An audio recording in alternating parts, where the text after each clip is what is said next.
গত বছর খানেক আগে একটা টিভি চ্যানেলের প্রোগ্রামে গেছি, এক ভদ্র মহিলা ফোনে প্রশ্ন করছেন। প্রশ্ন শুনে আমি তো থ হয়ে গেলাম, কি উত্তর দেব। উনি প্রশ্ন করে বলছেন, ভাই আমার স্বামী আমার প্রতি অবিচার করে, নানাভাবে টর্চার করে, মার দৌড় গালি গালাজ নানাভাবে টর্চার করে, এবং আমার সাথে থাকতে চায় না। আমি চাই স্বামীর খেদমত করতেই, কিন্তু উনি আলাদা থাকতে চায়। ছেলে মেয়ে বড় হয়ে গেছে, সংসার বড় হয়ে গেছে, একই ফ্যামিলিতে ছেলেও তার প্রতি টর্চার করে। তো ভদ্র মহিলার প্রশ্ন হলো যে এই যে আমি স্বামীর সাথে একসাথে থাকতে চাই, তার সেবা করতে চাই, কিন্তু তিনি আমাকে সুযোগ দেন না, উল্টা আমাকে প্রহার করেন, গালিগালাজ করেন, নানা রকম অপরাধে লিপ্ত, অনেকে মাদকাসক্ত থাকে। এই যে আমি স্বামীর খেদমত থেকে মাহরুম থাকছি, আমি আল্লাহর কাছে কিয়ামতের দিন স্বামীর খেদমত করার যে আমার দায়িত্ব আছে, এটা অনাদায়ের কারণে আমি পাকড়াও হব কিনা। স্বামী তার প্রতি করতেছে জুলুম, আর সে চিন্তা করতেছে যে আমি স্বামীর খেদমত না করার কারণে আমি গুনাহগার হয়ে যাচ্ছে কিনা। হাজারো প্রশ্ন এরকম আসে। কালকে আমার কাছে এমন একটা প্রশ্ন আসছে মোবাইলে, আমি এখানে মুখে উচ্চারণ করতে পারবো না। এত ভয়ঙ্কর অবস্থা, এই সমাজ কোথায় গেছে আমরা জানি না। আরেক ভদ্রলোক তার অভিজ্ঞতার কথা বলেছেন যে আমাদের স্কুলের ছেলেফেলেরা, তাদেরকে আমরা বিবাহ বহির্ভূত হারাম রিলেশন থেকে বাধা দেই, বলি যে আল্লাহর ভয় সেখান থেকে সরে আসছে। আমাকে এক ভাই বিরাট বড় একটা লেখা পাঠালেন, নিজে লিখে পাঠালেন। খুবই বিশ্বস্ত, খুবই নির্ভরযোগ্য, নেতৃত্বশীল, গোনার একজন মানুষ, গবেষক এবং চিন্তক, একজন আল্লাহভীরু মানুষ। উনি বললেন তার নিজের অভিজ্ঞতার কথা, বলে যে ভাই আপনি কোথায় আছেন, আপনারা কোথায় আছেন, এখন হারাম রিলেশনের যেই স্তর, এটা পার হয়ে আমাদের তরুণরা এখন, স্কুলের ছেলেফেলেরা এখন রীতিমতো পতিতালয়ে যাওয়া আসা করে। সবাই কথা বলা হচ্ছে না, উল্লেখযোগ্য সংখ্যক সেদিকে চলে গেছে। এরকম একটা পরিবেশ তৈরি হয়েছে, এবং এমন এমন তথ্য আছে যেগুলো সবগুলো পাবলিকলি বলার মতো না। কোরআন এবং হাদিসে আল্লাহ এবং রাসূল স্পষ্ট নিষেধ করেছেন বাবা মার সাথে খারাপ ব্যবহার তো দূরের কথা, ঝাড়ি দিয়ে কথাও না বলতে। আমার বয়স 29 বছর যাবত আমার বাবাকে বিশ্বাস করে যত টাকা পয়সা ইনকাম করেছি সব আমার বাবার কাছে আমানত রেখেছি। আমার বাবা এক মহিলার সাথে পরকীয়া জড়িয়ে আমার টাকা পয়সা সব আত্মসাৎ করে ওই মহিলাকে বিয়ে করে সংসার করছে। এখন আমাদের করণীয় কি? আল্লাহ তাআলা আমাদেরকে রহম করুন, মাফ করুন। সমাজের রন্ধ্রে রন্ধ্রে অপরাধ প্রবণতা, গুনাহ এবং পাপাচারের প্রবণতা এত বাড়ছে যে ঘরে ঘরে আজকে এই সমস্যাগুলো বেড়ে চলেছে। পরকীয়া আমাদের সমাজকে শেষ করে ফেলেছে, কারণ অবাধ যৌনাচার এটাকে বাই প্ল্যান প্রমোট করা হয়েছে, এটাকে পরিকল্পিতভাবে সমাজে প্রতিষ্ঠিত করা হয়েছে। ভালো মানুষও ভালো থাকতে পারে না, তাকে উস্কে দেওয়া হয় নানাভাবে। সে চাইলেও ভালো থাকতে পারে না। তরুণ ছেলেফেলেরা নিজেদের চরিত্রকে হেফাজত করতে পারছে না, তাদেরকে নানাভাবে, আপনারা প্রায় সময় দেখেন এসএসসি পরীক্ষা, দাখিল পরীক্ষার ফলাফল প্রকাশ হয়, এইচএসসি পরীক্ষার ফলাফল প্রকাশ হয়, পত্রিকার পাতা ছবি ছাপা হয় কাদের?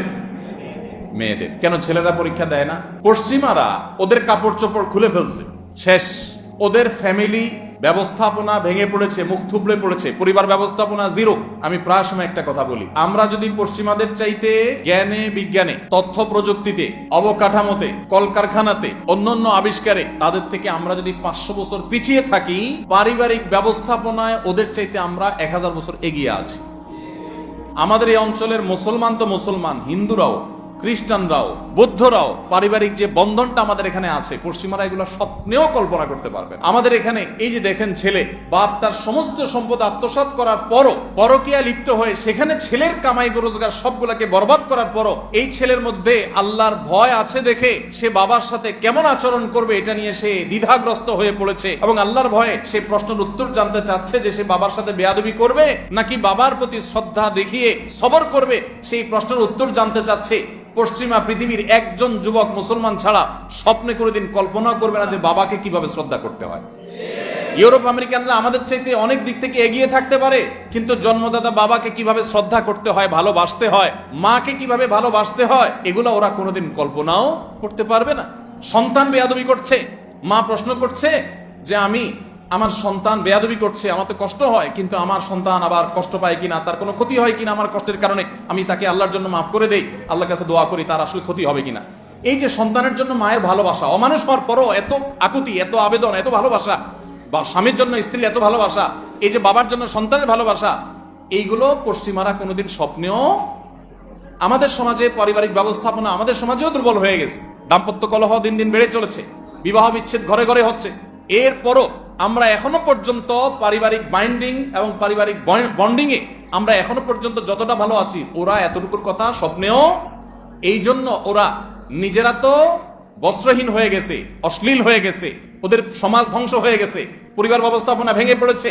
এই জন্য আমাদের সমাজকে ধ্বংস করবার জন্য পরকীয়া উস্কে দেওয়া, জেনা ব্যভিচার উস্কে দেওয়ার মতো কালচার, সভ্যতা মিডিয়ার নামে, নাটকের নামে, সিনেমার নামে, এখন পাঠ্যপুস্তকে শিক্ষার নামে আমাদের মধ্যে আমদানি করছে তারা। আমাদের ছেলে মেয়েকে বইয়ে পড়াচ্ছে নিরাপদ স্পর্শ। এর একটা দৃষ্টান্ত তোমরা দেখো কি, সেটা হলো তোমার স্কুলের স্যার, তুমি একজন ছাত্রী, তোমার গায়ে হাত দিল, এটা নিরাপদ স্পর্শ, কিছু মনে করা যাবে না।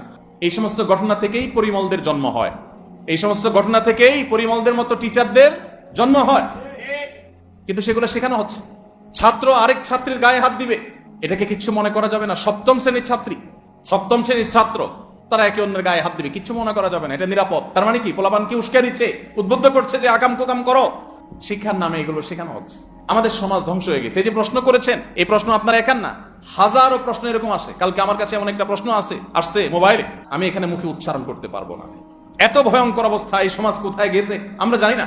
আরেক ভদ্রলোক তার অভিজ্ঞতার কথা বলেছেন যে আমাদের স্কুলের ছেলেফেলেরা, তাদেরকে আমরা বিবাহ বহির্ভূত হারাম রিলেশন থেকে বাধা দেই, বলি যে আল্লাহর ভয় সেখান থেকে সরে আসছে। আমাকে এক ভাই বিরাট বড় একটা লেখা পাঠালেন, নিজে লিখে পাঠালেন, খুবই বিশ্বস্ত, খুবই নির্ভরযোগ্য, নেতৃত্বশীল, গোনার একজন মানুষ, গবেষক এবং চিন্তক, একজন আল্লাহভীরু মানুষ। উনি বললেন তার নিজের অভিজ্ঞতার কথা, বলে যে ভাই আপনি কোথায় আছেন, আপনারা কোথায় আছেন, এখন হারাম রিলেশনের যেই স্তর, এটা পার হয়ে আমাদের তরুণরা এখন, স্কুলের ছেলেফেলেরা এখন রীতিমতো পতিতালয়ে যাওয়া আসা করে। সবাই কথা বলা হচ্ছে না, উল্লেখযোগ্য সংখ্যক সেদিকে চলে গেছে। এরকম একটা পরিবেশ তৈরি হয়েছে এবং এমন এমন তথ্য আছে যেগুলো সবগুলো পাবলিকলি বলার মতো না। এই সমাজ নষ্টের কারিগর যারা, তাদেরকে আপনারা চিনেন না। আপনারা নাটক দেখেন, মজা নেন। এই নাটকের মাধ্যমে অবৈধ সম্পর্ককে নরমালাইজ করা হয়। একটা সময় স্বামী স্ত্রী পরিচয় দিতেও মানুষ ইতস্তত বোধ করতো, লজ্জা বোধ করতো। নতুন নতুন বিয়ে করছে, যদি জিজ্ঞেস করতো বিয়ে করছো কিনা, খুব লাজুকতার সাথে বলতো বিয়ে করছে। এই মেয়েটার সাথে কে তোমার, আমার স্ত্রী, এটা বলতে মানুষ লাজুকতা অনুভব করত। এই সহজাত লজ্জা ধুয়ে মুছে সমাজ থেকে এমন ভাবে দূর করা হয়েছে, এখন স্ত্রী তো দূর কি বাত, স্বামী স্ত্রী তো দূর কি বাত, এখন বেহায়ার মতো, নির্লজ্জের মতো, দম্ভ ভরে মানুষ নিজের বয়ফ্রেন্ড গার্লফ্রেন্ডের পরিচয় দেয় সোশ্যাল মিডিয়াতে, অন্যান্য জায়গায়। অবলীলায় যুবকরা এগুলো বলতে পারছে। এগুলো কি একদিনে হয়েছে? এগুলোর পরিণতি আমরা দেখতে পাবো। আল্লাহ যদি আমাদেরকে হেদায়েত নসিবে না রাখেন, আমরা যদি অবস্থায় থাকি, এই পরিণতি বাবারা দেখতে পাবেন। বৃদ্ধাশ্রমে ঠাঁই হতে দেরি হবে না। যেই ছেলে তার রবকে চিনে না, যেই ছেলে নাফরমানি আল্লাহর করতে পারে, যে ছেলে হারাম হারাম বিছে না, এই যে ছেলে প্রশ্ন করেছে, এই ছেলে কি আমি চিনি না? কিন্তু আপনি দেখেন, এই ছেলে তার বাপের এত অবিচারের পরেও সে আল্লাহর দিকে তাকিয়ে আছে, আল্লাহ রসুল হাদিস দিকে তাকিয়ে আছে যে পারমিশন আছে কিনা বাবা মার সাথে দুর্ব্যবহার করার। না থাকলে সে হয়তো করবে না, তার প্রশ্ন দেখে সেটাই বোঝা যাচ্ছে। এই ছেলের ভিতরে দিন ন্যূনতম থাকার কারণে তার বাপ অমানুষ হওয়ার পরও বাপের প্রতি জুলুম করার আগে সে ভাবছে এবং কোরআন হাদিসের দিকে তাকাচ্ছে। এই সন্তান ঘরে ঘরে যদি চান, তাহলে এই হারাম যে বিষয়গুলোকে নরমাল করা হয়, এই সকল বিনোদনের নামে নাটক, সিনেমা, এগুলোকে না করতে শিখেন। এবং সমাজে যারা এগুলোকে আমদানি করে, এরা যে সমাজের শত্রু, এই জিনিসটা বোঝার চেষ্টা করে। বিদেশি এনজিও গুলো তারা আস্তে আস্তে আমাদের সমাজকে কিভাবে দখল করছে আমরা টেরও পাচ্ছি না। আমাদের কালচার, আমাদের কৃষ্টি, আমাদের সংস্কৃতিকে ধ্বংস করে ফেলছে।